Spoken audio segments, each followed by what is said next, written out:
राधे कृष्णा आप सभी को।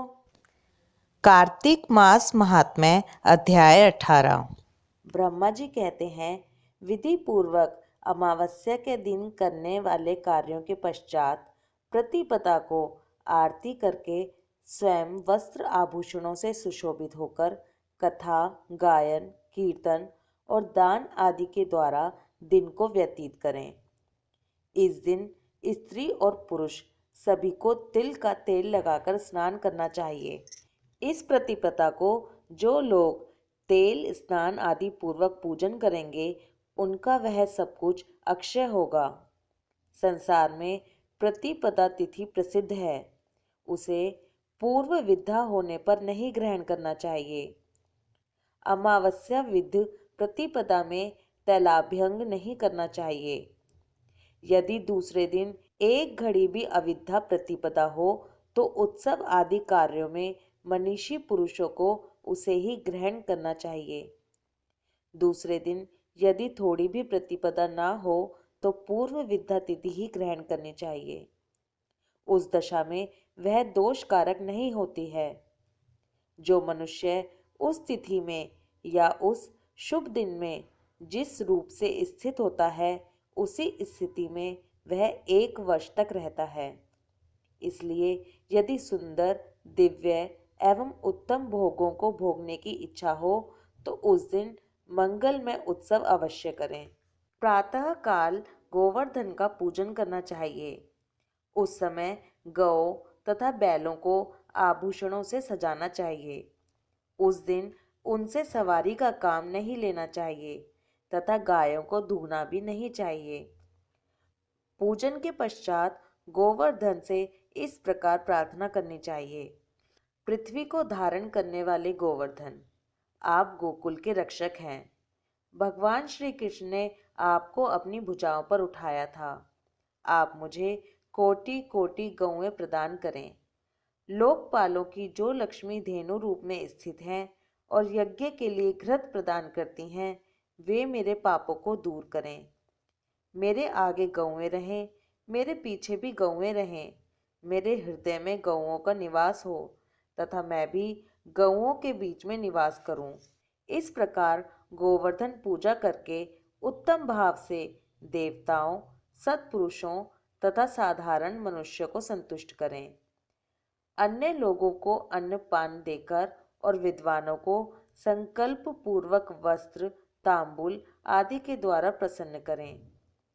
कार्तिक शुक्ल पक्ष की यह प्रतिपदा तिथि वैष्णवी कही गई है।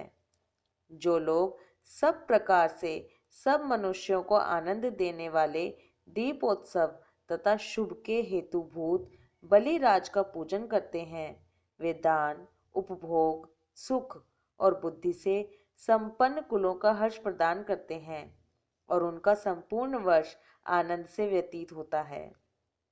प्रतिपदा और अमावस्या के योग में गौओं की क्रीड़ा उत्तम मानी गई है। उस दिन गौओं को भोजन आदि से भली भांति पूजित करके अलंकारों से विभूषित करें और गाने बजाने आदि के साथ सबको नगर से बाहर ले जाएं। वहां ले जाकर सबकी आरती उतारें। ऐसा करने से मनुष्य सब पापों से मुक्त हो जाता है। अब तुम मृत्युनाशक यम द्वितीया व्रत का वर्णन सुनो। द्वितीया तिथि को ब्रह्म मुहूर्त में उठकर मन ही मन अपने हित की बातों का चिंतन करें। तदंतर शौच आदि से निवृत्त हो दंत धावन पूर्वक प्रातः काल स्नान करें। फिर श्वेत वस्त्र, श्वेत पुष्पों की माला और श्वेत चंदन धारण करें। नित्य कर्म पूरा करके प्रसन्नता पूर्वक औदुंबर वृक्ष के नीचे जाएं। वहां उत्तम मंडल बनाकर उसमें अष्टदल कमल बनाएं। तत्पश्चात उस औदुंबर मंडल में ब्रह्मा, विष्णु, शिव तथा वीणा पुस्तक धारिणी वरदायिनी सरस्वती देवी का स्वस्थ चित्त से आवाहन एवं पूजन करें। चंदन, अगरू, कस्तूरी, कुमकुम, पुष्प, धूप, नैवेद्य एवं नारियल आदि के द्वारा पूजन करके अपमृत्यु निवारण के लिए वेद वेत्ता ब्राह्मण को अलंकार सहित दूध देने वाली संवत्सा गाय प्रदान करें। उस समय ब्राह्मण से इस प्रकार कहें, हे विप्र, मैं अपमृत्यु का निवारण करने के लिए संसार समुद्र से तारने वाली यह सीधी सादी गाय आपको दे रहा हूँ। यदि गाय ना मिल सके तो ब्राह्मण को भक्ति पूर्वक एक जोड़ा जूता ही अर्पण करें। तदंतर पूजा समाप्त करके भगवान विष्णु में भक्ति रखते हुए अपने कुटुंब के श्रेष्ठ वयोवृद्ध पुरुषों को श्रद्धा भक्ति के साथ प्रणाम करें। फिर अनेक प्रकार के सुंदर फलों द्वारा अपने स्वजनों को तृप्त करें। कार्तिक शुक्ल पक्ष की द्वितीया को पूर्वाह्न में यम की पूजा करें। यमुना में स्नान करके मनुष्य यम को नहीं देखता। कार्तिक शुक्ल द्वितीया को पूर्व काल में यमुना ने यमराज को अपने घर पर सत्कार पूर्वक भोजन कराया था। उस दिन नारकी जीवों को यातना से छुटकारा मिला और उन्हें तृप्त किया गया। वे पाप मुक्त होकर सब बंधनों से छुटकारा पा गए और सबके सब यहाँ अपनी इच्छा के अनुसार संतोष पूर्वक रहे। उन सब ने मिलकर एक महान उत्सव मनाया जो यमलोक के राज्य को सुख पहुंचाने वाला था। इसलिए यह तिथि तीनों लोकों में यम द्वितीया के नाम से विख्यात हुई।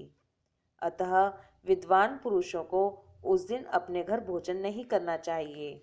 अपनी सहोदरा बड़ी भगिनी के घर जाएं और उसे भी भक्ति पूर्वक प्रणाम करते हुए कहें, सौभाग्यवती बहन, तुम कल्याणमयी हो। मैं अपने कल्याण के लिए तुम्हारे चरणार विंदों में प्रणाम करने के उद्देश्य से तुम्हारे घर आया हूँ। ऐसा कहकर बहन को भगवत बुद्धि से प्रणाम करें। तब बहन भाई से इस प्रकार उत्तम वचन कहे, भैया, आज मैं तुम्हें पाकर धन्य हो गई। आज सचमुच मैं मंगलमयी हूँ। कुलदीपक, आज अपनी आयु वृद्धि के लिए तुम्हें मेरे घर में भोजन करना चाहिए। मेरे सहोदर भैया, पूर्व काल में इसी कार्तिक शुक्ला द्वितीया को यमुना जी ने अपने भाई यमराज को अपने ही घर पर भोजन कराया और उनका सत्कार किया था।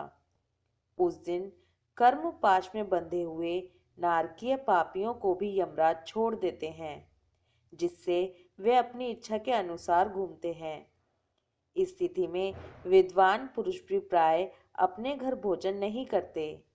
बहन के ऐसा कहने पर व्रतवान पुरुष वस्त्र और आभूषणों से हर्षपूर्वक अपनी बहन का पूजन करें। बड़ी बहन को प्रणाम करके उसका आशीर्वाद लें। तत्पश्चात सभी बहनों को वस्त्र और आभूषण देकर संतुष्ट करें। अपनी सगी बहन ना होने पर चाचा की पुत्री या पिता की बहन के घर जाकर आदर पूर्वक भोजन करें। हे नारद, जो इस प्रकार यम द्वितीया का व्रत करता है वह अपमृत्यु से मुक्त हो पुत्र पौत्र आदि से संपन्न होता है और अंत में मोक्ष पाता है। ये सभी व्रत और नाना प्रकार के दान गृहस्थ के लिए ही योग्य हैं। व्रत में लगा हुआ जो पुरुष यम द्वितीया की इस कथा को सुनता है उसके सब पापों का नाश हो जाता है, ऐसा माधव का कथन है। कार्तिक शुक्ल की द्वितीया को यमुना जी में स्नान करने वाला पुरुष यमलोक का दर्शन नहीं करता। जिन्होंने यम द्वितीया के दिन अपनी सौभाग्यवती बहनों को वस्त्र दान आदि से संतुष्ट किया है, उन्हें 1 वर्ष तक कलह या शत्रु भय का सामना नहीं करना पड़ता। उस तिथि को यमुना जी ने बहन के स्नेह से यमराज देव को भोजन कराया था। इसलिए उस दिन जो बहन के हाथ से भोजन करता है वह धन एवं उत्तम संपदा को प्राप्त होता है। राजाओं ने जिन कैदियों को कारागृह में डाल रखा हो उन्हें यम द्वितीया के दिन बहन के घर भोजन करने के लिए अवश्य भेजना चाहिए। वह भी ना हो तो मौसी या मामा की पुत्री को बहन माने या गोत्र या कुटुंब के संबंध से किसी के साथ बहन का नाता जोड़ लें। सबके अभाव में किसी भी समान वर्ण की स्त्री को बहन मान लें और उसी का आदर करें। वह भी ना मिल सके तो किसी गाय या नदी आदि को ही बहन बना लें। उसके भी अभाव में किसी जंगल झाड़ी को ही बहन मानकर वहां भोजन करें। यमद्वितीया को कभी भी अपने घर भोजन ना करें। कार्तिक मास महात्म्य अध्याय 18 समाप्त। ओम नमो भगवते वासुदेवाय नमः। राधे कृष्णा।